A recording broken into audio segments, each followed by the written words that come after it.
Dan pelajaran yang kedua, kita akan mempelajari mengenai kasih perjanjian. Apakah kasih ini hanya merupakan satu kasih yang searah saja, ataukah ini juga merupakan kasih yang diharapkan oleh Tuhan agar kita membalas kasih itu? Lalu apa hubungannya kasih dengan perjanjian? Ya memang kita pertama harus memenuhi diri kita dengan kasih, menjalin hubungan yang dekat dengan Tuhan.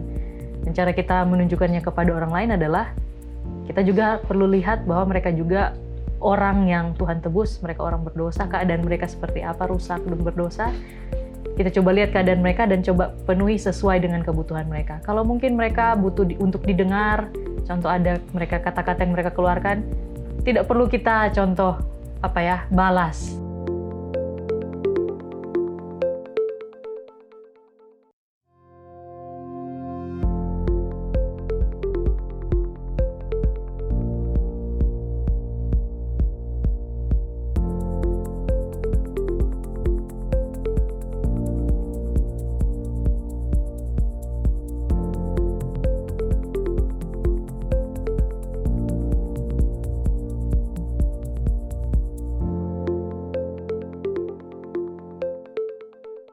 Selamat datang di diskusi Sekolah Sabat, diskusi pembelajaran Alkitab yang mendalam untuk menguatkan iman kepercayaan kita kepada Tuhan.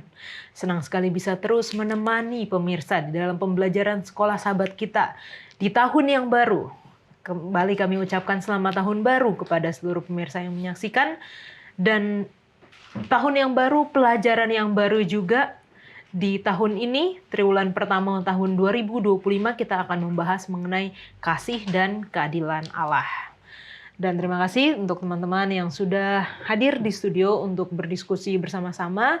Dan tentunya kami senang juga untuk dapat menyapa teman-teman yang telah menuliskan di kolom komentar YouTube channel Diskusi Sekolah Sabat.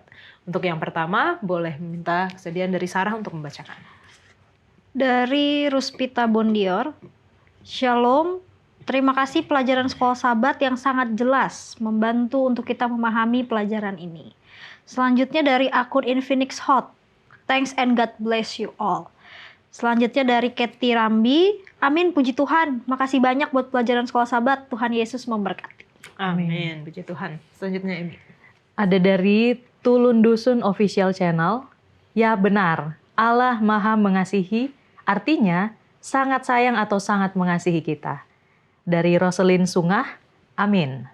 Dan dari Raymond Sakul, terima kasih pelayanan hari ini, Tuhan Yesus memberkati. Amin. Silakan pendeta. Baik, ada akun Noob Gaming, amin, puji Tuhan. Kemudian Adam Talani Ladani, terima kasih keterangan pelajaran Sekolah Sabat yang jelas bagi kita, amin. Kemudian ada Fanny Kaseger, amin, puji Tuhan.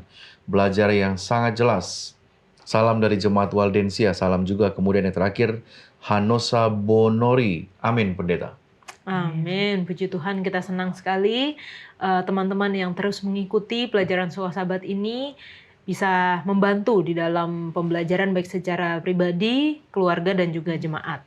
Dan tentunya kami juga menawarkan buku Sekolah Sabat seperti yang ada di tangan saya ini pada teman-teman yang rindu untuk belajar bersama dengan kami.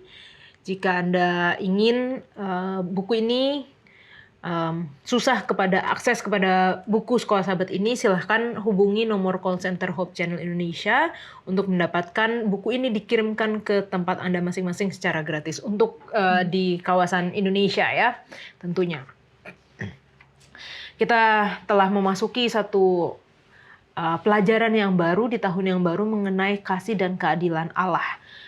Dan pelajaran yang kedua, kita akan mempelajari mengenai kasih perjanjian. Apakah kasih ini hanya merupakan satu kasih yang searah saja, ataukah ini juga merupakan kasih yang diharapkan oleh Tuhan agar kita membalas kasih itu? Lalu apa hubungannya kasih dengan perjanjian? Jangan kemana-mana, kita kembali setelah yang satu ini.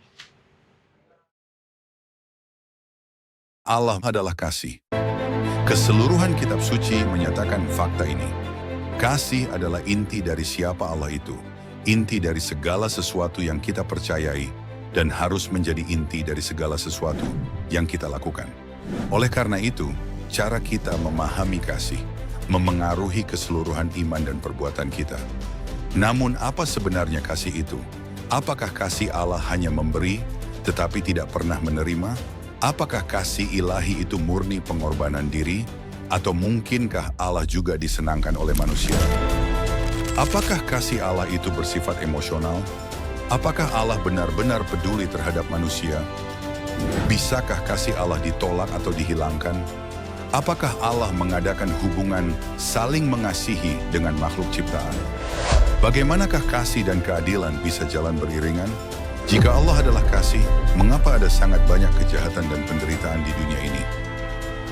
Jawaban atas pertanyaan-pertanyaan ini akan menyatakan kasih Allah yang digambarkan kitab suci jauh lebih besar daripada gagasan-gagasan yang dianggap sebagai kasih di dunia saat ini.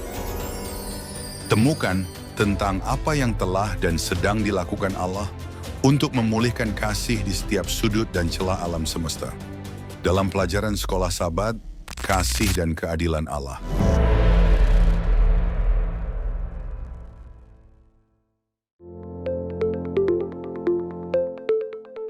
Pelajaran kedua dengan judul Kasih Perjanjian. Ayat hafalannya terdapat di dalam Yohanes 14 ayat 23. Jawab Yesus, "Jika seorang mengasihi aku, ia akan menuruti firman-Ku, dan Bapa-Ku akan mengasihi dia, dan kami akan datang kepadanya dan diam bersama-sama dengan dia." Kita akan memulai diskusi kita dengan doa dibawakan oleh Sarah. Mari kita berdoa. Tuhanlah Bapa kami yang bertata dalam kerajaan surga, pada saat ini ya Bapa, kami akan memulai diskusi kami di pelajaran yang kedua. Biarlah Engkau bisa menuntun kami, memberikan kami hikmat kebijaksanaan Engkau dari surga, sehingga banyak pelajaran yang kami dapatkan untuk lebih mengasihi Tuhan dan lebih menghargai Tuhan dalam kehidupan kami. Terima kasih Bapa, di dalam nama Yesus kami berdoa dan mengucap syukur. Amin. Amin. Terima kasih. Pada pelajaran Sabat petang, di pendahuluan pelajaran kita, membahas mengenai dua kata kasih, yaitu agape dan phileo. Ketika kita membaca akan hal ini, kita teringat kembali akan percakapan Yesus dengan Petrus yang kita sudah pelajari di tahun lalu ketika kita membahas mengenai Injil Yohanes. Bagaimana ketika Yesus menanyakan agape kepada Petrus, Petrus menjawab dengan phileo. Dan pelajaran kita menuliskan bahwa beberapa orang berpendapat bahwa kasih agape merujuk pada kasih sepihak, kasih yang hanya memberi tapi tidak pernah menerima, kasih yang sepenuhnya tidak bergantung pada respons manusia. Nah, kalau misalnya dari teman-teman yang ada di sini, apa sih yang kalian tahu mengenai kasih agape dengan kasih phileo dari Sarah? Kalau menurut aku, kasih agape itu adalah kasih tanpa syarat, seperti Allah kepada kita umat-umat Tuhan, dan juga kasih phileo itu adalah kasih persahabatan yang lebih dari ikatan keluarga. Kayak kita sekarang saling mengasihi gitu. Ya, kalau aku setuju sih dengan yang agape. Kalau yang phileo mungkin ada contoh di Alkitabnya ya. Di Samuel kita tahu ada cerita Daud dan Yonatan. Jadi mereka bukan, maksudnya terikat secara keluarga, tapi mereka punya kasih persaudaraan itu dalam hal teman-teman yang melampaui itu. Maksudnya mereka punya kasih persaudaraan yang tinggi. Oke. Gimana pendeta mengenai agape dan phileo?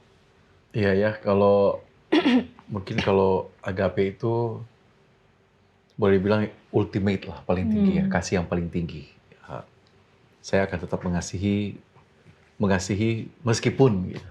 Meskipun kalau phileo ya sesama sahabat kan, kita berteman, dan ini bisa, kalau phileo mungkin ada batasan nanti selesai kita punya pertemanan oleh karena banyak kan ikatan bisnis, teman dua orang sahabat yang merger, join partner untuk bikin usaha, tapi satu waktu nanti mereka berpisah. Kalau agape tidak seperti itu yang saya lihat.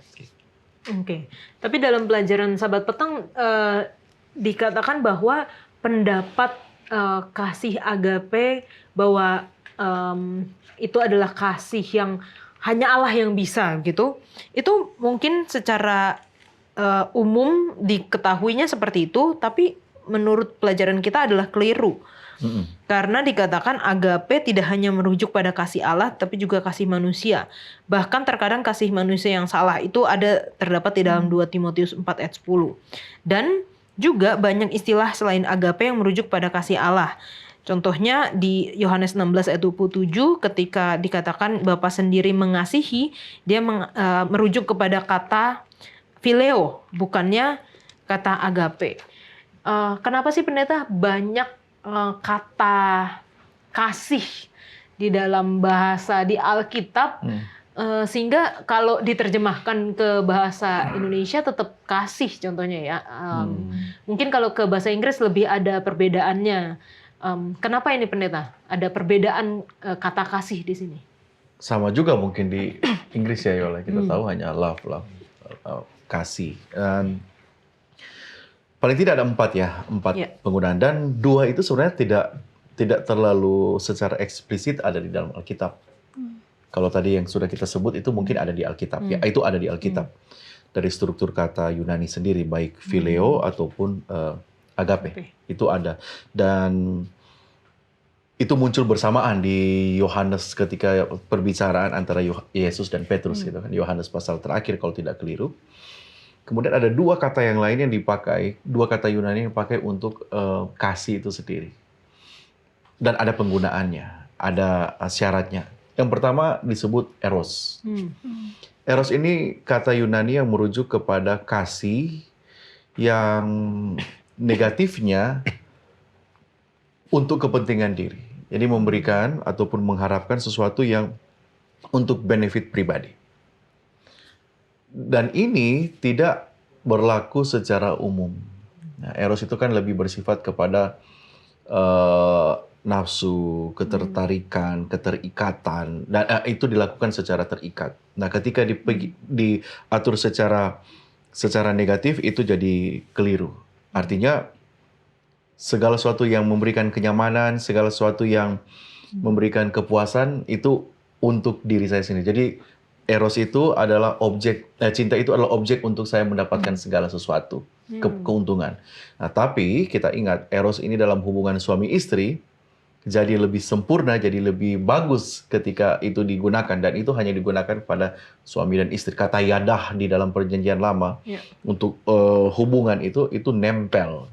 Di sana ada eros. Kemudian yang kedua adalah storge. Ya. Storge itu juga merujuk kepada sesuatu yang hampir boleh dibilang kita tidak temukan itu di dalam Alkitab, tetapi begitu banyak contoh. Misalnya ikatan kekeluargaan. Dan ini digunakan di dalam contoh misalnya Roma pasal 12. Mungkin ada yang bisa baca. Roma pasal 12 ayat 10. Roma pasal 12 ayat 10. 12 ayat 10, Ya. Hendaklah kamu saling mengasihi sebagai saudara dan saling mendahului dalam memberi hormat. Saling mendahului dalam memberi hormat, saling mengasihi dalam kasih persaudaraan, itu ya dipakai kata, sebenarnya di sana juga kata philostorgos. Philostorgos ini kan mencintai, mengasihi sebagai seorang yang ada ikatan. Itu dari kata storge itu akar kata. Jadi kalau philos kan mencintai, ya, phileo itu mencintai. Jadi dia pun menggunakan, jadi tidak berdiri sendiri kata storge itu. Kemudian yang keempat, phileo. Salah satu jemaat di dalam 7 jemaat di buku Wahyu, Philadelphia, itu juga merujuk kepada brotherly love. Sesama saudara yang tidak ada ikatan darah, tetapi memiliki kesatuan, dan ini lebih bersifat umum. Kemudian yang terakhir, yang kita tahu, kasih agape, kasih yang ditunjukkan oleh Tuhan. Bisa nggak kita mencapai kasih agape itu? Wah, itu kemurnian yang ada orang bilang itu hanya punyanya Tuhan, tapi pelajaran sekolah sahabat bilang apa tadi katanya kan? Ada kan? Tidak hanya merujuk pada kasih Allah, tapi juga kasih manusia, ya. Kasih manusia terkadang kasih manusia yang bisa jadi salah sasaran pun kalau kita keliru. Jadi itu 4. Ingat 2 itu pun tidak eksplisit muncul di dalam Alkitab. Oke, terima kasih penjelasan pendeta. Nah, kita telah mempelajari di pekan lalu ya, bagaimana Allah mengasihi kita secara sukarela, bukan karena apa yang kita lakukan. Dan pada pelajaran minggu ini dikatakan bahwa kasih Allah yang abadi.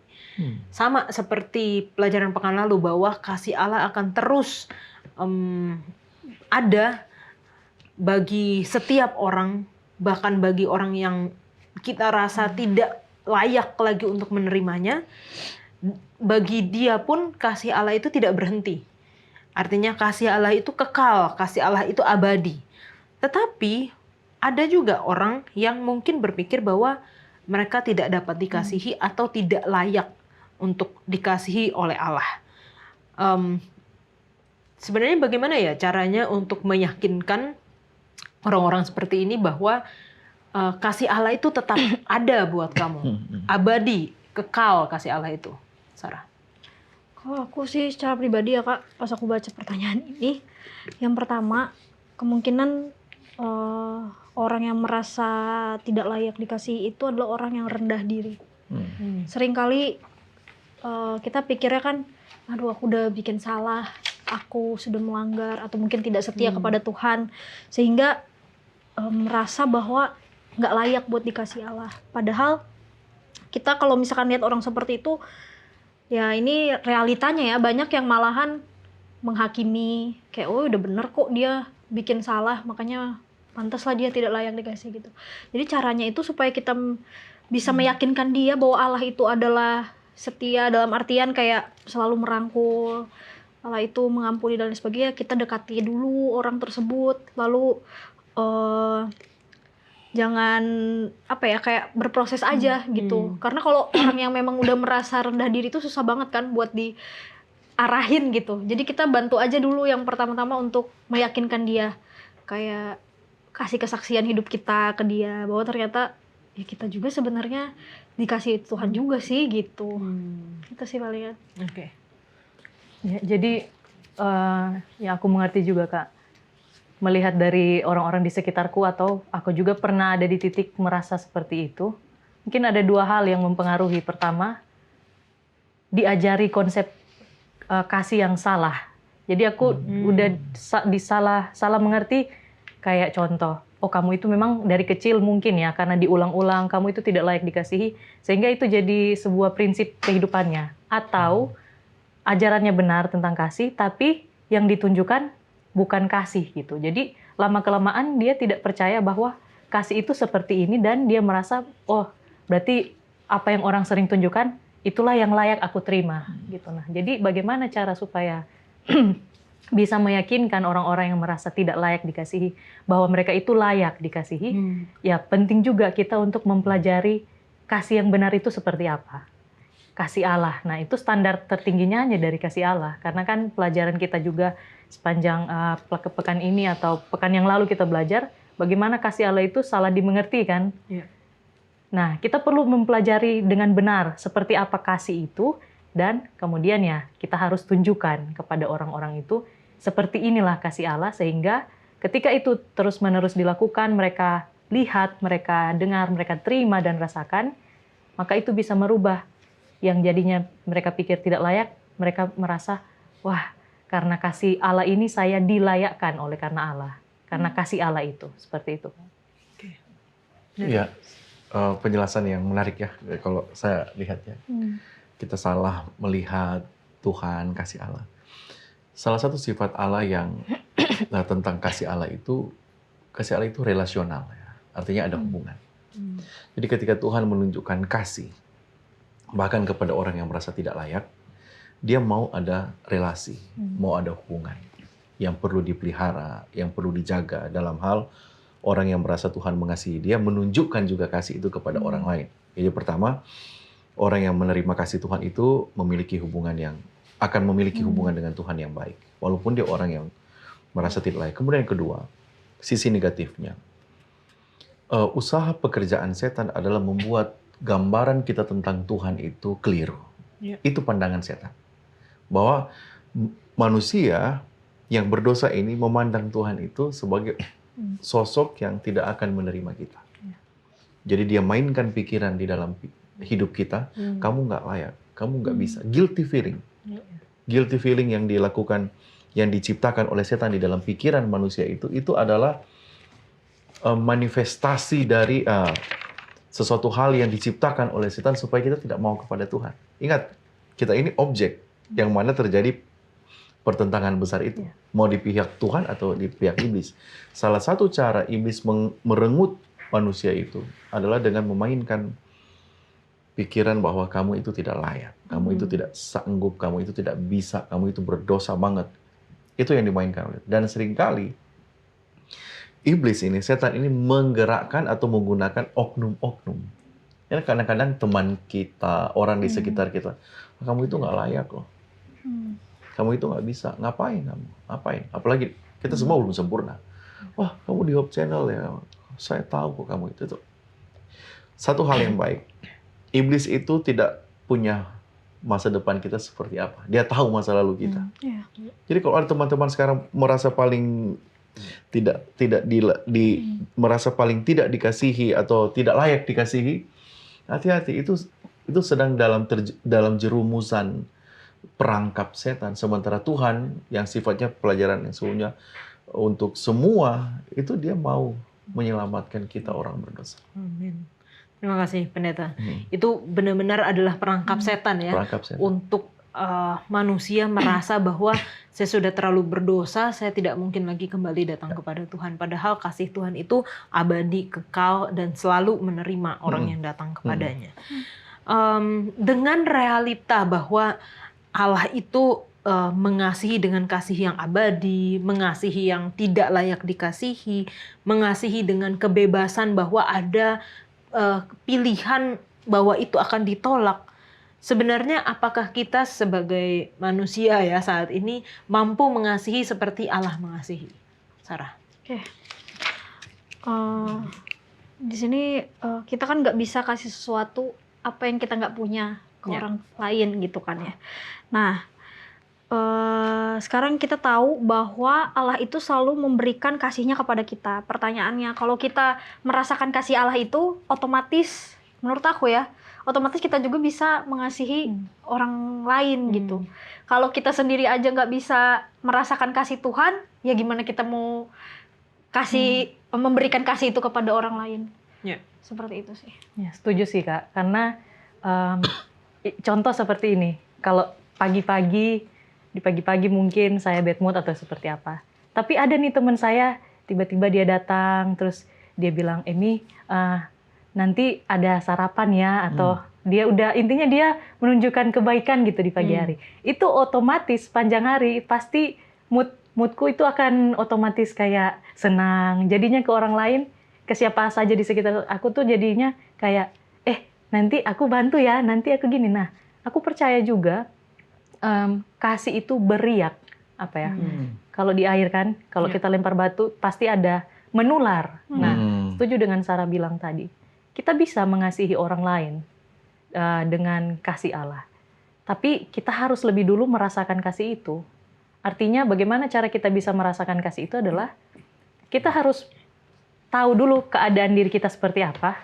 Kita harus terima kenyataan kita orang berdosa. Dan kita harus terima dan percaya bahwa Tuhan mengasihi kita dan Tuhan sudah memberikan jaminan keselamatan bagi kita yang tidak dapat kita lakukan. Dan itu cukup untuk membuat kita mengasihi Tuhan. Dan dengan demikian, kalau kita sudah percaya itu, kita sudah benar-benar meresapi, bukan hanya tahu ya, tapi benar-benar merasakan kasih Allah, itu akan otomatis kita bagikan kepada orang lain. Seperti itu, Kak. Oke. Tadi yang Sarah katakan ini agak menarik ya buat saya, Pendeta. Bagaimana dengan seseorang yang dia tahu nih, Tuhan mengasihi dia. Di otak ini tahu nih, semua teori-teori tahu nih. Tapi dia tidak merasa, tidak merasakan Tuhan mengasihi dia. Ya, saya baca Alkitab lagi ya. Roma pasal 11, Roma pasal 11. Ayatnya yang ke-22. Mungkin ayat ini bisa membantu kita. Ada orang yang tahu Tuhan mengasihi dia ya, itu ya, seperti itu ya. Ada yang boleh baca ayat 22? Sebab itu perhatikanlah kemurahan Allah dan juga kekerasannya, yaitu kekerasan atas orang-orang yang telah jatuh, tetapi atas kamu kemurahannya, yaitu jika kamu tetap dalam kemurahannya. Jika tidak, kamu pun akan dipotong juga. Ayat ini agak, ya hanya perumpamaan ya, dia pakai kata-kata yang agak sedikit kasar, kekerasan Tuhan akan dipotong. Ini kan soal Israel yang Iya.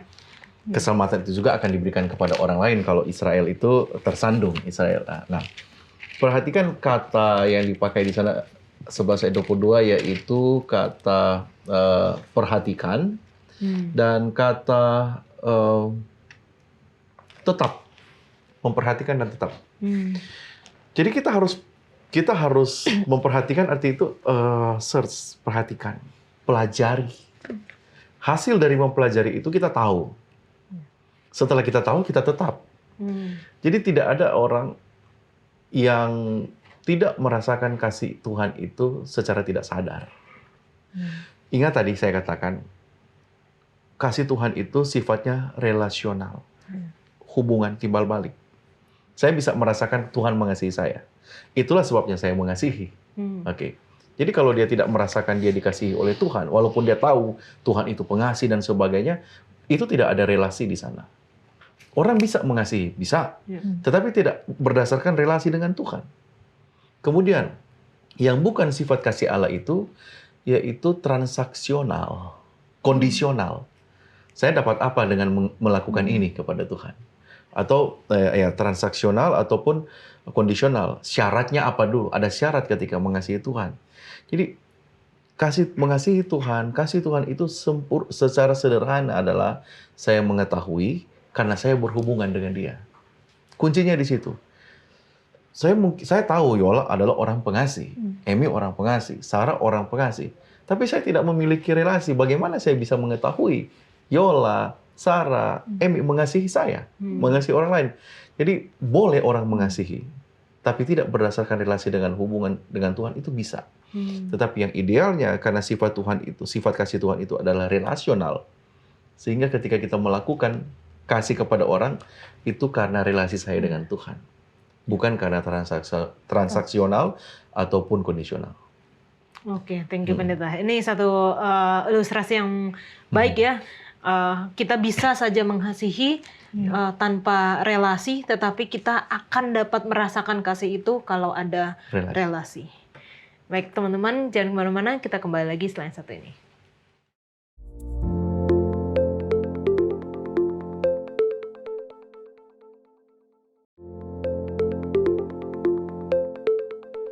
Judul pelajaran kita hari Senin adalah kasih perjanjian. Apa sih sebenarnya hubungan kasih dan perjanjian, dan apa yang pelajaran kita jelaskan mengenai hal ini, Sarah? Oke, jadi kan di sini kalau menurut aku kasih yang tidak bersyarat itu Allah mengasihi kita apa adanya dan secara sukarela. Dan itu tidak bergantung kepada siapa kita sekarang, yang mungkin kalau di mata orang lain atau di mata dunia, aku udah paling jahat, contohnya kayak gitu. Tapi kita harus ingat bahwa Tuhan itu mengasihi kita. Kalau kasih yang bersyarat itu, ketika kita mau berada dalam hubungan dengan Tuhan, kita mau mengasihi Tuhan ada syaratnya. Syaratnya apa gitu? Kalau kita tahu kan di Yohanes 14 ayat 15, jikalau kamu mengasihi aku, kamu akan menuruti segala perintahku. Gitu. Yaitu kasih kepada Allah ya, menuruti perintah Tuhan. Karena sama dengan yang saya bilang juga kan Kak, kalau bahas kasih perjanjian kan kita tahu identik perjanjian itu ada dua pihak gitu kan. Nah jadi pelajaran ini juga membahas, tadi sudah Sarah bilang ada namanya bersyarat dengan yang tidak bersyarat. Nah jadi kasih yang tidak bersyarat itu, kasih perjanjian itu adalah hubungan. Tadi Pendeta bilang juga relasional kan, hubungan. Dan yang tidak bersyaratnya adalah kasih Tuhan itu kepada semua orang, tanpa syarat siapapun dia.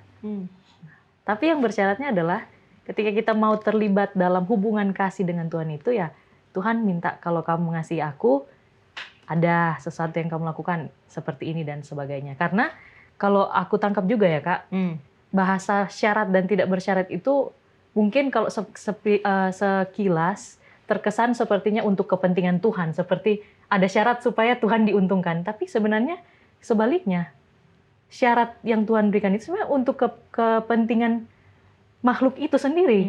Contoh, kan tadi kalau kita mengasihi Tuhan, syaratnya Tuhan bilang Yohanes 14 ayat 15, turutilah perintahku. Kan, contoh, perintah Tuhan salah satunya jangan membunuh, jangan mencuri. Kalau kita lakukan itu, secara langsung kita merusak keharmonisan yang ada. Jadinya kita, manusia yang lain jadi dirugikan, atau kita sendiri yang kalau orang lain buat itu ke kita, kitanya yang jadi menderita sebenarnya. Tuhan tidak kena efek sama sekali kalau mau dibilang. Tapi Tuhan punya syarat supaya kita yang ada di dalamnya itu menikmati kasih yang Tuhan kehendaki kita rasakan, yaitu kasih yang sempurna dari Tuhan yang kekal, tanpa ada penderitaan. Seperti itu, Kak. Oke. Kalau kita lihat memang ketika dibilang kasih tidak bersyarat itu memang tadi seperti Emmy katakan, kasih Allah diberikan secara luas kepada semua, tidak ada syaratnya, semua diundang di dalam pesta perjamuan gitu ya. Tapi ketika memasuki hubungan ada syarat. Itu sebenarnya bisa kita mengerti, tapi pasti akan ada pertanyaan juga ya pendeta ya. Maksudnya kok tidak bersyarat tapi ada syarat. Gitu. Kita lah sebenarnya yang ya penggunaan kata syarat dan tak bersyarat itu jadi Bahasa manusia ya. jadi bermasalah karena dengan kasih Allah itu tidak dapat digambarkan secara sempurna. Karena itu sifat Tuhan yang hanya bisa terlihat. Misteri itu tuh misteri. Salah satu misteri yang tidak dapat terjawab itu adalah bagaimana dia mau mengasihi dunia ini yang harusnya binasa, orang-orang yang tidak layak mendapatkan kasih karunia tapi diberikan. Itulah yang misteri yang tidak dapat diterima karena sifat Allah itu misteri. Kemudian sekarang penggunaan kata syarat dan tak bersyarat itu, bersyarat dan tidak bersyarat itu jadi bermasalah karena kita yang dulu-dulu lah yang membuat ada syarat kondisi itu ya. Jadi syarat karena memang terlintas dari tadi Emmy sudah katakan Yohanes 14 ayat 15, jika kamu mengasihi aku, kamu akan. Itu kan dan ini sebenarnya normal. Normal di dalam hubungan, ya kan? Orang menikah aja ada syarat dalam tanda kutip kan, dalam tanda kutip mereka harus berbeda jenis. Kemudian syaratnya harus dinyatakan di depan umum secara terbuka ketika melakukan janji. Itu janji dalam hubungan. Kemudian kalau kita ingat perjanjian pelajaran yang sebelumnya, pelajaran pertama, Tuhan itu kan menciptakan kita. Walaupun dia manusia pertama dalam Adam dan Hawa, walaupun dia tahu akan jatuh dalam dosa. Nah, karena dia mengasihi, dia tetap ciptakan. Hanya dia menyiapkan kuasanya dia untuk upholding gitu ya. Ibrani pasal 1 ayat 3 itu untuk menopang. Nah, hubungan yang terbangun antara manusia dengan Tuhan itu harus diikat. Oke. Ikatan itu adalah bukti Tuhan mau upholding. Kamu akan tetap bersama dengan saya di dalam hubungan ini, kata Tuhan. Buktinya saya akan upholding kamu. Ingat tadi mungkin di luar ketika kita berdiskusi, ketika Yola memberi bantuan kepada orang yang ketemu begitu saja di pinggir jalan, Yola menunjukkan kasih. Tetapi tidak ada relasi. Tidak ada relasi. Kalau ada relasi, jadi beda ceritanya. Mungkin tidak akan memberikan oleh karena, oh ini orang kan dia ada kekuatan, saya tahu latar belakang dia. Kasih kita akan banyak pertanyaan. Akan ada banyak syaratnya. Kalau kita punya hubungan, syarat dalam artian karena ikatan hubungan itu. Sebenarnya tadi saya pengen tanya kenapa kalau dalam satu hubungan harus ada syaratnya, tapi pendeta sudah menjawab dengan ilustrasi ya bahwa di dalam pernikahan pun atau bahkan di dalam pacaran atau berteman itu ada hubungan, ada timbal balik gitu ya. Walaupun dari sisi Tuhan kasih itu akan terus walaupun pihak yang satu misalnya dari kitanya tidak setia, tapi kasihnya itu terus berlanjut, tetap tidak bersyarat. Betul. Nah, pelajaran kita juga menunjukkan bahwa syarat itu adalah syarat menikmati manfaat dari satu hubungan dengan Allah, hubungan kasih dengan Allah. Apa sih sebenarnya yang menjadi syarat untuk menikmati manfaatnya, Sarah? Oke. Karena standar kasih Allah itu tinggi ya, bahkan melampaui standar kasih manusia gitu. Mengasihi Allah dengan sukarela akan mendorong kita melakukan perintahnya. Kalau di pelajaran itu di hari Selasa, jadi kalau kita mengasihi Allah dengan penuh sukarela, pasti kita nggak bakal merasa berat ketika mengikuti perintah-perintah Tuhan. Contoh, kalau dalam pekerjaan mungkin disuruh mengerjakan suatu hal, kalau saya contoh dikasih suatu hal yang sebenarnya saya nggak suka gitu, pasti saya melakukannya itu dengan tidak rela atau bahkan bersungut-sungut di dalam hati contohnya gitu. Tapi ini bukan curhat ya. Nah, Nggak maksudnya apa-apa juga curhat. nggak apa-apa. nah, jadi ketika kita melakukannya dengan sukarela, mengasihi Tuhan benar-benar dengan penuh hati yang senang, bahagia, pasti kita nggak akan merasa berat mengikuti perintah Tuhan. Bahkan kalau ke sesama aja, pasti kita juga akan berusaha melakukan yang terbaik untuk orang yang kita senangi. Begitupun juga dengan Tuhan.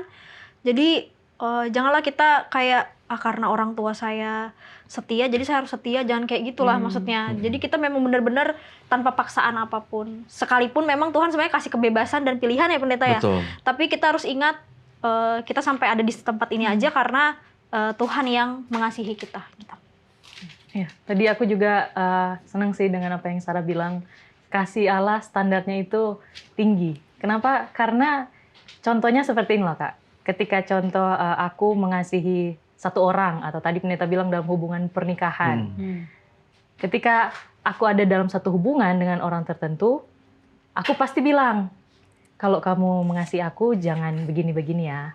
Contoh, jangan mendua ya, atau jangan berselingkuh, tetap jadikan aku satu-satunya, atau jangan berbohong Itu kalau ada harapan apa. ya, harapan. Bisa juga pendeta. Iya.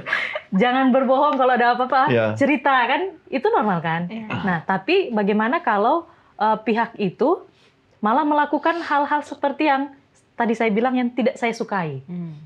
Pasti mungkin sekalipun orang itu bilang, aku tetap mengasihi kamu, dari pribadiku akan merasa tidak, karena dia tidak melakukan apa yang saya bilang saya tidak sukai, seperti itu. Nah, jadi kenapa perlu ada syarat?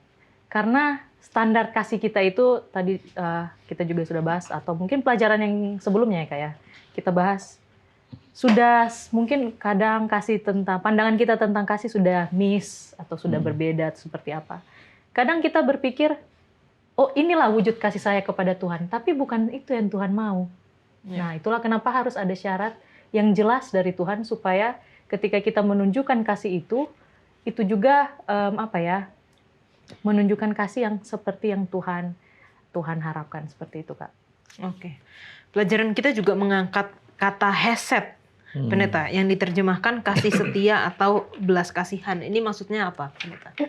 Ya, kasih setia atau belas kasihan, hesed. Mungkin kita kembali buka Alkitab kita ya. Injil Yohanes pasal 1, ayatnya yang ke-16. Kalau ada yang boleh membaca, saya melihat ayat yang lain daripada ayat yang sudah ada di dalam sekolah sahabat kita untuk menjelaskan sedikit tambahan tentang hesed itu. Ada yang sudah dapat mungkin? Yohanes 1 ayat 16. Yes. Karena dari kepenuhannya, kita semua telah menerima kasih karunia demi kasih karunia. Nah, kasih karunia demi kasih karunia. Nah, kita perhatikan kata kasih karunia demi kasih karunia. Kalau bahasa Inggris kan New Revised Standard Version, dia akan gunakan kata grace upon grace. Jadi kasih karunia yang berulang-ulang, kasih karunia yang terus-menerus. Kata ketika digunakan kasih karunia demi kasih karunia ini, atau grace upon grace ini, kan kata grace itu karin. Karin itu dari kata dasarnya karis. Jadi kalau bilang grace upon grace, kasih karunia demi kasih karunia, karin anti karis. Atau karin anti karitos. Jadi itu pengertian dari bahasanya.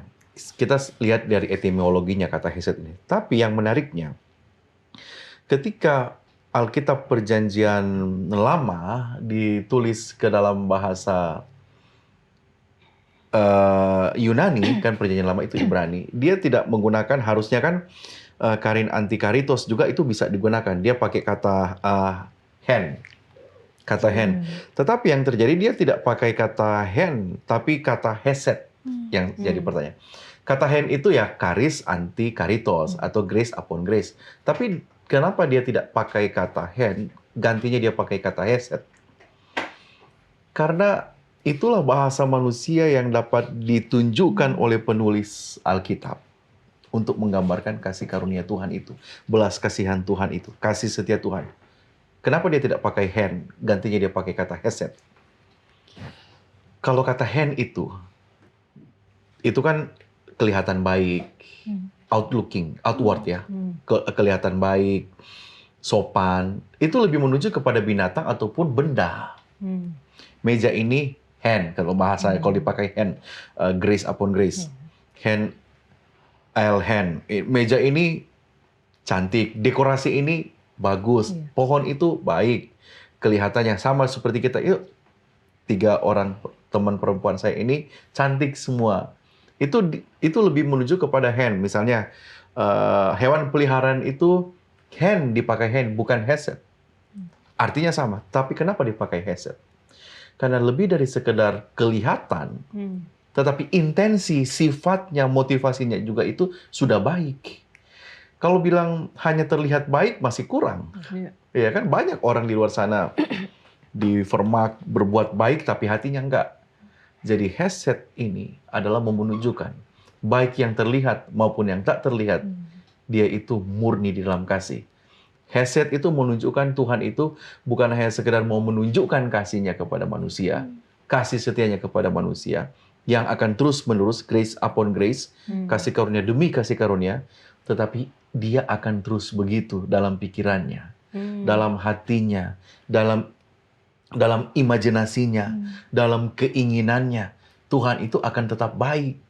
Tuhan itu akan kasih. Sama seperti, makanya kata hesed itu tidak akan pernah diterjemahkan pada satu kata. Enggak. Kasih setia atau belas kasihan. Kalau hanya dibilang, oh dia setia. Enggak. Kurang. Oh dia itu pengasih. Tidak. Makanya sama seperti sifat ini juga sama seperti ketika Tuhan Yesus menampakkan diri kepada murid-murid di dalam ruangan, dia katakan apa? Shalom. Ketika orang mau menerjemahkan kata shalom, tidak cukup menggunakan kata damai. Harus bilang apa? Damai, sejahtera. Jadi kata shalom itu tidak dapat berdiri sendiri hanya salam damai, tetapi ada dalam kesejahteraan. Sama juga hesed, tidak akan bisa kita terjemahkan sendiri. Artinya pengasih, penyayang. Tidak. Allah itu pengasih dan akan terus mengasihi. Allah itu penyayang dan akan terus penyayang. Allah itu sabar dan akan terus sabar. Allah itu pelindung dan akan terus menjadi pelindung. Itu kata hesed. Dari sini kita dapati bahwa Tuhan itu dari dulu, hari ini, sampai seterusnya akan seperti itu. Amin. Kata hesed. Amin. Puji Tuhan. Terima kasih Pendeta untuk penjelasannya. Luar biasa diskusi kita. Jangan kemana-mana. Kita kembali setelah yang satu ini.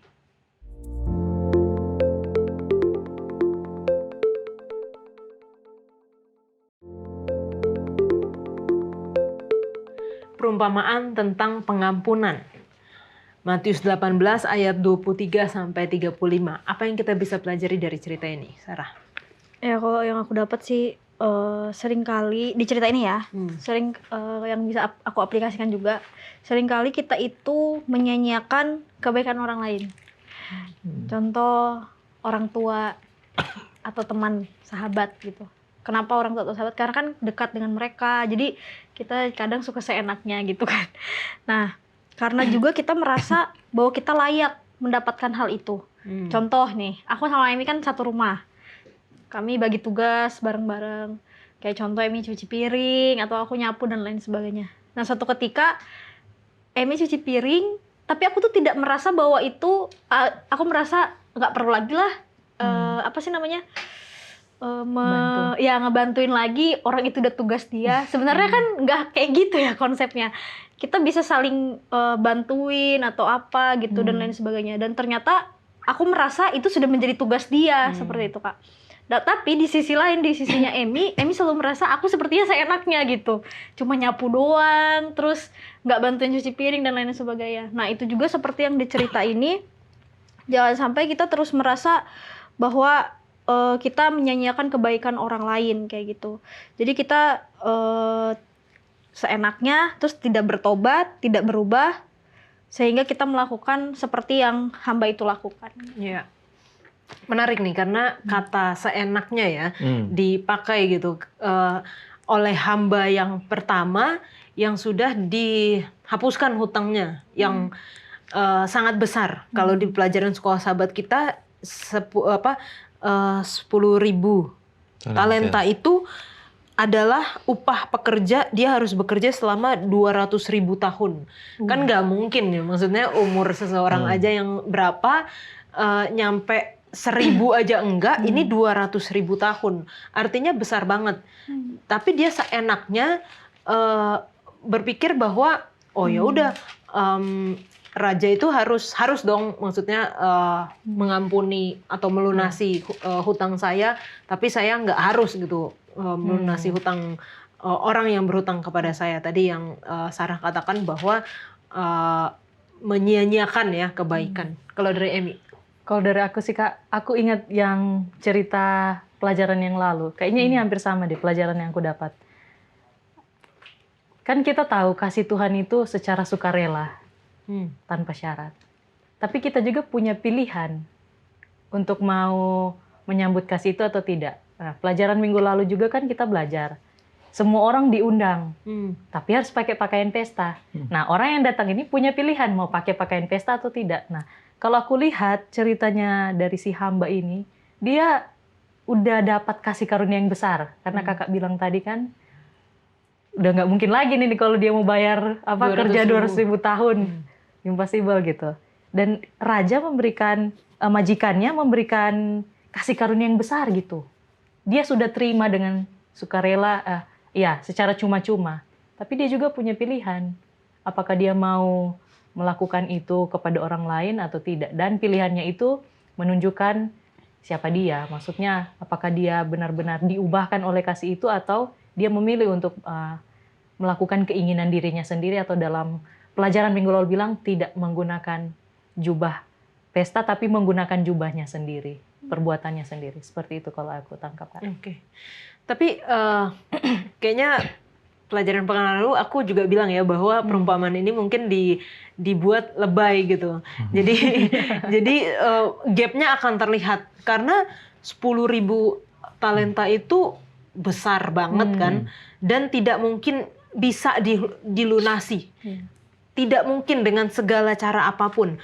Tapi kalau kita lihat di dalam Alkitab ceritanya di Matius 18 ayat yang ke-26, dikatakan di situ maka sujudlah hamba itu menyembah dia, katanya sabarlah dahulu, segala hutangku akan kulunaskan. Jadi kayak orang itu tuh merasa bahwa saya bisa akan melunaskan hutang saya.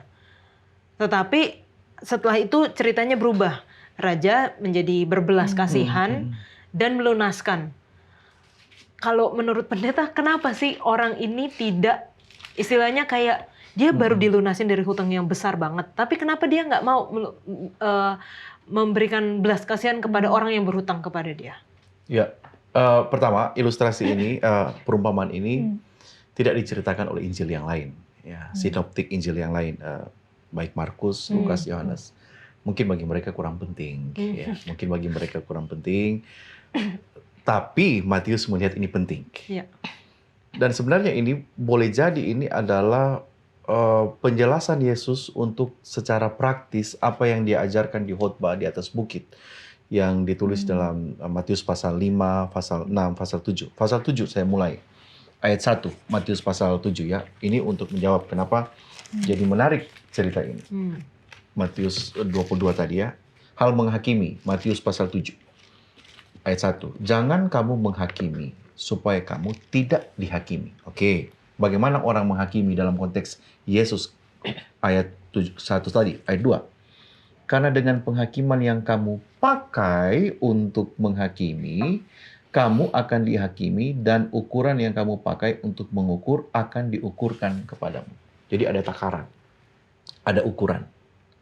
Itu juga sebenarnya yang Yesus mau ajarkan kepada Petrus dalam hal ini. Itu kan Petrus yang tanya. Matius berapa tadi? Matius 18 ya. 18 ayat Matius 21. 21 sampai 35 itu kan Iya. datang dari pertanyaan Petrus. Berapa kali kami harus memberikan Mengampuni saudara. mengampuni saudara. Matius 18. Kemudian datanglah Petrus dan berkata kepada Yesus, Tuhan, sampai berapa kali aku harus mengampuni saudaraku jika ia berbuat dosa terhadap aku? Itu ukuran. Ketika dia tanya berapa kali, itu ada ukuran. Jadi ada hitung-hitungannya. Dan Yesus datang kepada Petrus dengan, ingat, penghakiman itu kalau kalian pakai standarmu, tidak akan pernah bisa. Kalau mau mengasihi orang, sebenarnya Yesus cuma mau bilang sederhana begini, Yol. Kasih karunia ataupun belas kasihan yang kamu terima itu tidak terbatas loh dari Tuhan. Hendaklah kamu juga melakukan hal yang sama kepada orang yang lain, bahwa belas kasihanmu itu tidak terbatas. Jangan, secara bahasa kita sekarang ya, jangan diukurlah kebaikan kita. Nggak boleh diukur-ukurlah kebaikan kita. Pendeta, buku Yeremia katakan, perhatikan jugalah keadaanmu. Katanya. Kita mau berbaik hati kepada orang, tapi kita menyusahkan diri. Kita mau menolong orang, tapi pada saat yang sama kita mencari kesusahan diri. Ambil sana-sini dengan cara yang tidak benar. Jadi secara sederhana yang Tuhan Yesus mau ceritakan di dalam ilustrasi ini, atau perumpamaan Matius pasal 18 ayat 23-35 ini, secara sederhana. Kalau kita mau menunjukkan belas kasihan kepada orang, jangan pernah pakai ukuran manusia. Apa ukuran manusia? Cukup dan tidak cukup. Saya mau mengasihi orang, cukup nggak? Saya mau menunjukkan belas kasihan saya kepada orang, cukup nggak saya? Oke, secara materi. Kemudian kalau secara hati, misalnya Sarah lagi kesel mungkin sama orang. Bukan karena dia direcokin orang, diganggu orang. Tapi diminta Yesus kasihi orang tanpa ada batasan, tanpa ukuran. Sudah cukup nggak kesabaran saya untuk mengasihi dia? Tuhan bilang, jangan pakai ukuran manusia untuk belas kasihan. Kalau kamu punya hubungan baik dengan saya, Tuhan bilang, belas kasihanmu itu tidak akan pernah kamu pakai ukuran manusia. Kalau kita pakai ukuran manusia dalam memberikan belas kasihan, nggak akan pernah cukup, ya. Saya diminta mengasihi Emi yang mungkin tidak baik sama saya. Kalau saya pakai ukuran itu, saya tidak akan pernah terjadi belas kasihan saya kepada Emi. Apakah Tuhan kalau pakai ukuran itu bisa berbelas kasihan kepada kita? Nggak bisa. Kalau pakai ukuran manusia, kita jahat, pendosa, mengkhianati Tuhan, nggak beres hidupnya, terus kita berharap kasih karunia dari Tuhan. Tidak. Kalau kita sudah menerima belas kasihan daripada Tuhan yang tidak terbatas, 10.000 loh itu. Kita juga harus menunjukkan belas kasihan kita kepada manusia yang lain, tanpa ukuran manusia kita. Thank you Pendeta untuk penjelasannya. Satu pelajaran yang luar biasa dari cerita ini yang mungkin perlu kita ketahui juga, bahwa seperti yang diajarkan Lukas 7 ayat 47, orang yang banyak diampuni, banyak mengasihi. Tetapi orang yang sedikit diampuni, sedikit pula ia berbuat kasih. Mungkin bukan sedikit atau banyaknya kita diampuni ya, tapi sedikit atau banyaknya kita merasa diampuni. Mungkin kalau kita dari kecil, saya anak baik-baik, dari kecil saya nggak pernah macam-macam, sampai besar saya pelayanan terus gitu. Mungkin ada perasaan bahwa saya sedikit kok diampuni gitu. Jadinya tidak merasa bahwa saya mau untuk mengasihi orang lain. Tetapi ketika kita merasa bahwa Tuhan sudah begitu banyak memberikan belas kasihan kepada kita, Tuhan sudah begitu mengasihi kita dan memberikan pengampunan yang begitu besar kepada kita, tidak ada apapun yang kita dapat lakukan untuk mendapatkan kasih karunia itu, maka kita akan mudah juga untuk mengampuni, mengasihi orang lain. Pelajaran kita di hari Kamis, engkau telah menerima dengan cuma-cuma, berikanlah pula dengan cuma-cuma. Artinya kita belajar mengenai kasih Allah yang abadi. Kita belajar bahwa di dalam kasih itu tidak ada syarat, Tuhan memberikan kepada semua orang, tetapi memasuki hubungan kasih dengan Allah ada hal-hal yang perlu dilakukan di dalam satu relationship itu, di dalam satu relasi itu. Dan bagaimana Tuhan telah mengampuni kita, kita juga diminta untuk mengampuni orang lain. Karena Tuhan telah memberikan kita secara cuma-cuma, maka Tuhan juga yang akan, maka kita juga harus memberikan dengan cuma-cuma. Mungkin kalau pelajaran tentang kasih ini mudah ya untuk didiskusikan. Tidak seperti doktrin-doktrin atau hal-hal yang lain, nubuatan begitu. Tetapi sulit sepertinya untuk dilakukan. Apa kira-kira langkah praktis yang bisa kita lakukan untuk dapat mempraktekkan kasih Allah yang kita sudah pelajari ini kepada orang lain dengan lebih tulus, dengan lebih banyak mengampuni, dengan lebih berbelas kasihan, Sarah?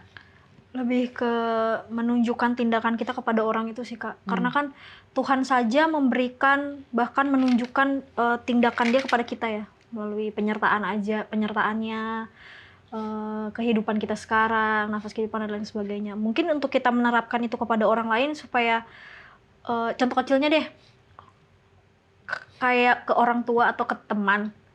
Seringkali kita kan suka marah-marah nih, ya kan? Coba deh kita jangan marah-marah ke mereka. Apalagi mereka tuh orang terdekat. Saya jujur kalau ke orang terdekat saya suka marah-marah gitu kan. Tapi maksudnya itu coba dari orang terdekat dulu. Jangan ke orang lain dulu. Mungkin ke Kak Yola, ke pendeta saat ini atau ke Emi pada saat ini. Saya harus bisa menunjukkan saya jangan marah-marah dulu. Karena itu menunjukkan kasih saya kepada orang tersebut gitu. Jadi lebih sabar, lebih tidak marah-marah dan menunjukkan aja karakter Tuhan dalam diri kita. Memang sulit sih Kak kalau ngebahas ini ya. Cuma itu yang bisa saya sampaikan bahwa ya udah kita coba aja untuk menerapkan karakter Kristus, karakter mengasihi itu di dalam diri kita dengan cara yang simple dulu gitu. Oke. Ya, jadi keadaan sebagaimana kita mengerti keadaan diri kita juga perlu mengerti keadaan orang lain. Jadi kadang ada hal-hal yang mungkin secara sekilas terlihat orang ini wah marah-marah, orang ini kasar, orang ini dan lain sebagainya. Dan kita biasanya tergoda untuk tidak menunjukkan kasih. Tapi ya yang bisa kita lakukan adalah ya memang kita pertama harus memenuhi diri kita dengan kasih, menjalin hubungan yang dekat dengan Tuhan. Dan cara kita menunjukkannya kepada orang lain adalah kita juga perlu lihat bahwa mereka juga orang yang Tuhan tebus, mereka orang berdosa, keadaan mereka seperti apa, rusak dan berdosa. Kita coba lihat keadaan mereka dan coba penuhi sesuai dengan kebutuhan mereka. Kalau mungkin mereka butuh untuk didengar, contoh ada mereka kata-kata yang mereka keluarkan, tidak perlu kita contoh balas supaya tidak memunculkan argumen. Ya coba kita jadi seorang yang pendiam, dengar dan menerima. Mungkin dengan cara seperti itu orang tersebut bisa merasakan bahwa kita punya kasih dari Allah seperti itu. Lagi ada tren tuh. Apanya Kak? We listen and we don't Ya. judge. We listen and we don't Don't judge. judge. Benar. Pendeta. Iya, oke. Allah mengasihi manusia semua orang itu tanpa syarat, tanpa syarat. Ketika kita menerima itu, menanggapi kasihnya, itu berarti kita mau bangun hubungan, mengizinkan hubungan kasih yang di dalamnya ada perjanjian hubungan. Dan Tuhan juga tidak memaksakan kita untuk menerima itu. Dia memberikan kebebasan untuk merespon di dalam cara yang negatif ataupun positif atas apa yang Tuhan karuniakan. Jadi, jikalau mengasihi Allah itu adalah penting, jikalau mengasihi Allah itu adalah berarti kita mengasihi orang lain, makanya kita harus segera, seperti yang Sarah katakan tadi, segeralah kita menunjukkan, menyebarkan kasih Allah ini, kebaikan ini kepada orang lain, karena kita telah menerima kasih itu daripada Tuhan. Oke, kesimpulan pendeta? Ya, ingat, Tuhan mengasihi kita itu tanpa syarat. Pada saat kita menerima itu, kita berkomitmen untuk hidup di dalam hubungan dengan Dia. Hubungan dengan Tuhan itu ada perjanjian, yaitu saya akan tetap tinggal di dalam kasih-Nya, saya akan tetap bertahan di dalam kasih-Nya sambil saya terus membagikan apa yang perlu dirasakan orang lain tentang kasih Tuhan kepada saya. Amin. Terima kasih Pendeta Hezki, terima kasih Sarah, terima kasih Emi sudah berdiskusi bersama. Kembali lagi kami mengingatkan kepada teman-teman, Kalau memiliki pertanyaan akan pelajaran kita, pelajaran yang kedua kasih perjanjian, ataupun sepanjang triwulan ini mengenai kasih dan keadilan Allah, jangan segan-segan untuk menuliskan di kolom komentar YouTube channel Diskusi Sekolah Sahabat dan kita akan membahasnya.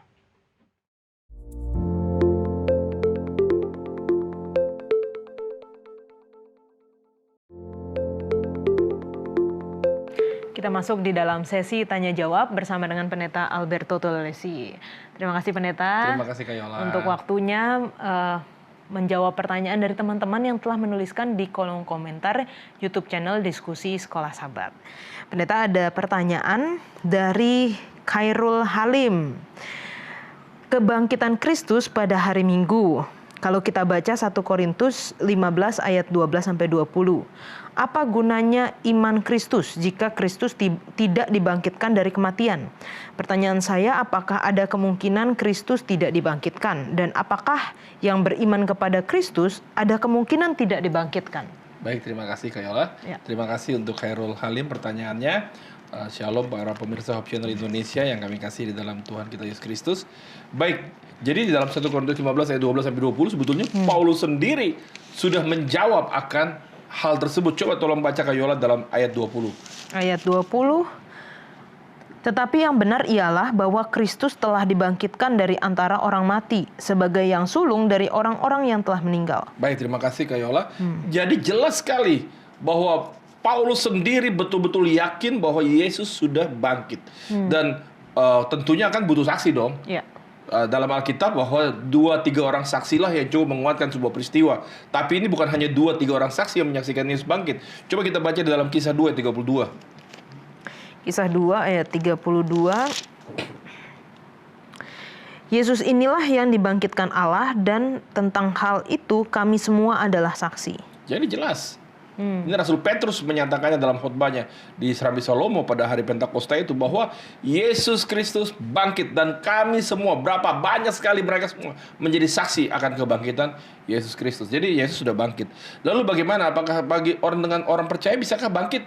Oh, kitab suci sudah menceritakannya. Bagaimana ketika Yesus yang menyatakan dirinya dalam Yohanes 11 ayat 25, akulah kebangkitan dan hidup, barang saya percaya kepadaku yang akan hidup walaupun dia sudah mati. Langsung dia praktekkan karena kata-kata ini dengan dalam peristiwa kematian sahabat yang kekasihnya. Coba kita baca di dalam ketika Lazarus dibangkitkan ya. Dan Lazarus bangkit pada saat itu juga ya, kita di dalam kisah pasal Yohanes pasal 11 ya, menceritakan bagaimana Lazarus dibangkitkan. Jadi jelas bangkit. Lalu saudara-saudaraku yang kasih dalam Tuhan, mari kita boleh baca juga, lihat di dalam Yohanes 12 ayat 9. Bagaimana peristiwa kebangkitan Lazarus ini? 12 ayat 9, sejumlah besar orang Yahudi mendengar bahwa Yesus ada di sana dan mereka datang bukan hanya karena Yesus, melainkan juga untuk melihat Lazarus yang telah dibangkitkannya dari antara orang mati. Jelas sekali. Jadi apakah orang percaya kepadanya akan dibangkitkan? Pasti dibangkitkan. Waktu dia di bumi aja dia bangkitkan banyak orang, termasuk Lazarus dia bangkitkan. Apalagi nanti ketika dia datang sebagai raja dan segala raja, kitab suci mencatat di dalam 1 Tesalonika pasal 4, dalam 1 Korintus 15 bahwa kita akan dibangkitkan bagi orang yang percaya kepada Kristus. Amin. Terima kasih Pendeta. Ini merupakan kebangkitan Kristus, merupakan pengharapan bagi kita ya. Amin. Apa gunanya Kristus mati kalau tidak dibangkitkan? Betul. Artinya itu menjadi pengharapan bagi kita, orang-orang yang percaya kepada Tuhan Yesus Kristus, bahwa kita pun akan dibangkitkan. Betul. Terima kasih. Oke. Pertanyaan yang kedua dari Kalista Bueno. Jika Allah adalah kasih, bagaimana dengan ayat-ayat Alkitab seperti Ulangan 5 ayat 9, Nahum 1 ayat 2, Mazmur 7 ayat 11, dan banyak ayat lainnya. Sepertinya gambaran Allah di sini bukanlah Allah yang pengasih. Baik, terima kasih Kalisto Bueno ya. Terima kasih. Coba kita ambil contoh saja Nahum 1 ayat 2. Boleh Kak Yola baca? Oke, Nahum 1 ayat yang kedua. Tuhan itu Allah yang cemburu dan pembalas. Tuhan itu pembalas dan penuh kehangatan amarah. Tuhan itu pembalas kepada para lawannya dan pendendam kepada para musuhnya. Nah itulah seolah-olah gambarannya Allah ini tidak kasih. Coba ayat 3 selanjutnya langsung. Ya. Tuhan itu panjang sabar dan besar kuasa, tetapi ia tidak sekali-kali membebaskan dari hukuman orang yang bersalah. Lihat ini. Jadi sebetulnya ini adalah dua karakter Allah yang tidak dapat terpisahkan. Bagai mata uang itu, koin itu ada dua sisinya, kasih dan keadilan. Itu jelas sekali di dalam Mazmur 89 ayat 15. Coba Kak Yola boleh tolong baca. Mazmur 89 ayat 15. 89 ayat yang ke-15. Dikatakan, keadilan dan hukum adalah tumpuan tahtamu, kasih dan kesetiaan berjalan di depanmu. Ini dia, jadi keadilan dan hukum adalah tumpuan tahtamu, tapi juga kasih dan kesetiaan berjalan di depan. Inilah dua karakter Allah yang tidak dapat terpisahkan dari dirinya. Dirinya itulah dia. Nah, ketika berbicara tentang keadilan, coba kita boleh baca Kayola.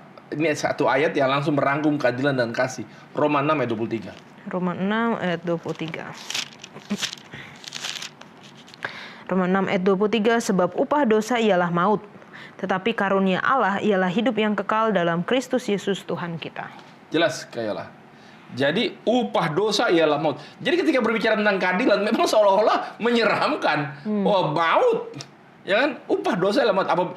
Sejak awal ya, waktu manusia diciptakan, Allah sudah memberikan perintah di dalam Kejadian 2 ayat 16 dan 17.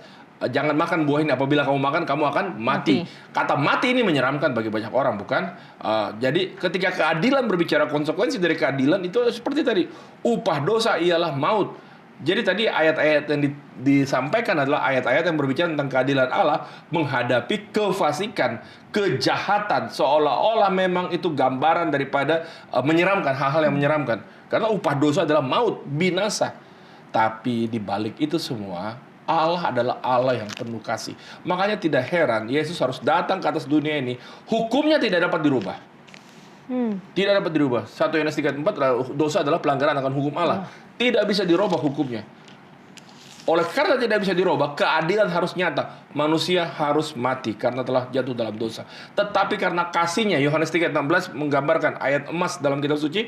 Karena begitu besar kasih Allah akan dunia ini, sehingga Ia telah mengaruniakan anaknya yang tunggal, supaya setiap orang yang percaya kepadanya tidak binasa, melainkan beroleh hidup yang kekal.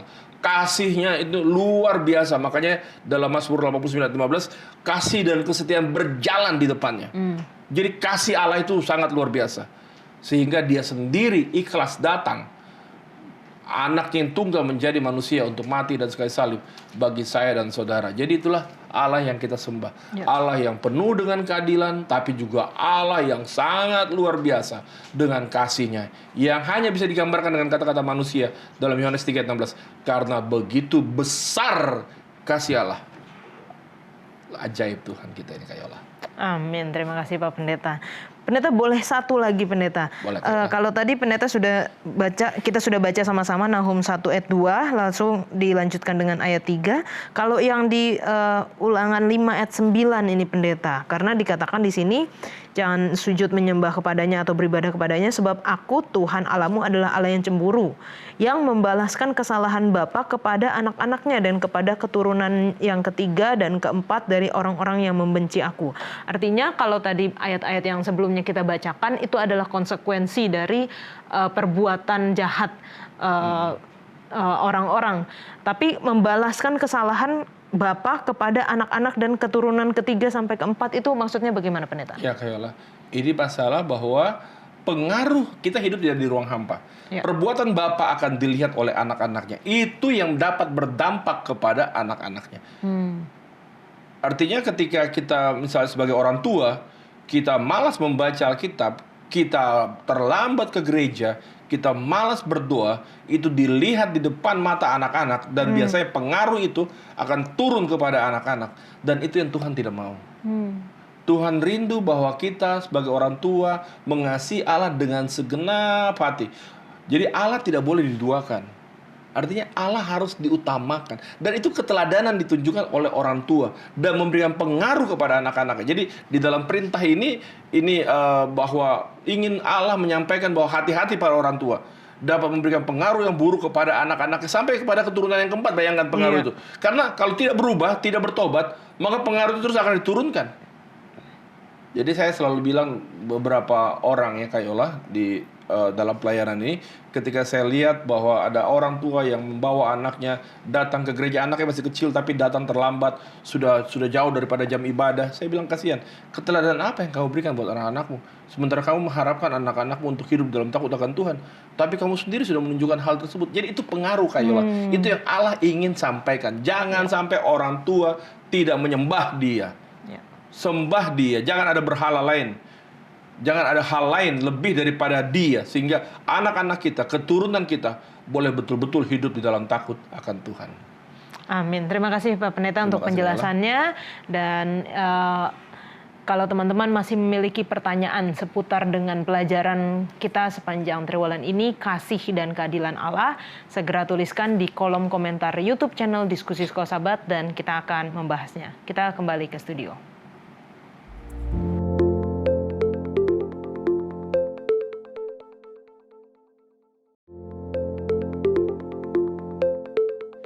Untuk menutup diskusi kita akan berdoa dipimpin oleh Pendeta Hezki. Oke, mari kita berdoa. Tuhan di surga, terima kasih sekali lagi Engkau telah menolong kami di dalam pembahasan Alkitab melalui pelajaran Sekolah Sabat ini. Mengingatkan kami bahwa Tuhan, Engkau memiliki kasih yang tidak bersyarat, namun Engkau mengizinkan kami untuk membangun hubungan yang terikat dengan apa yang kami mau nyatakan kepada Tuhan. Terima kasih untuk jaminan berkat, jaminan keselamatan, dan jaminan Tuhan akan memberikan kemurahan, kasih kepada kami. Terima kasih Engkau tolong seluruh pemirsa Hope Channel dan kami para tim untuk menjadi berkat pada sahabat-sahabat kami yang lain.